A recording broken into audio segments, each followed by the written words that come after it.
Hello and welcome back to another Understand Your Buyer video. In this video, we're looking at the concept of negative promotion. So what is it?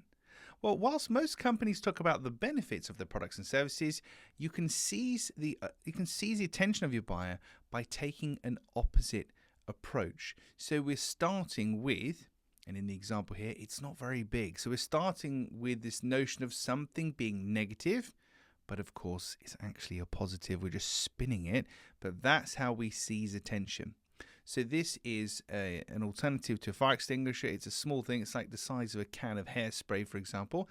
So your first thought might be, well, it's not very big. It can actually do the job.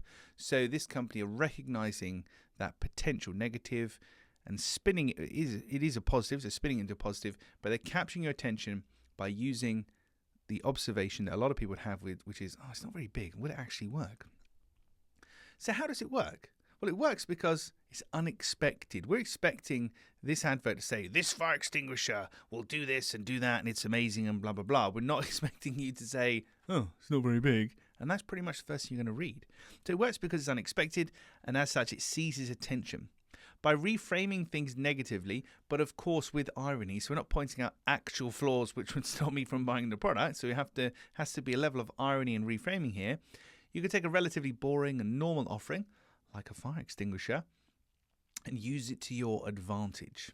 So how can you use it? Well, it's easier said than done. This is one of those ones that's very easy to notice here and look at, oh yeah, I get that, but it's much, much harder to apply in your own business. So it's easier said than done.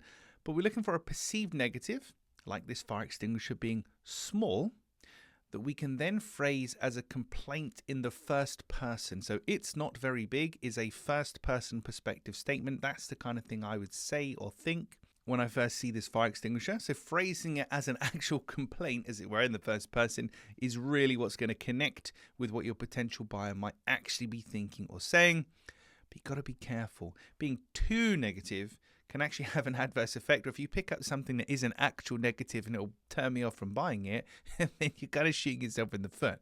So the reason this works is this fire extinguisher being small is actually a positive.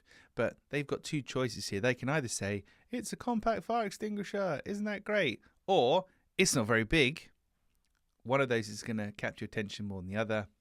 And that's why we're talking about it in the first place. That's why I'm using it as an example. It caught my attention, and that's why we're talking about it. So that's negative promotion. When you take a positive element of your offering and pretend it's a negative to reinforce its value and seize attention. Well, that's it for another Understand Your Buyer video. And if you like this kind of stuff, then you'll definitely like the book, which you can buy at understandyourbuyer.com.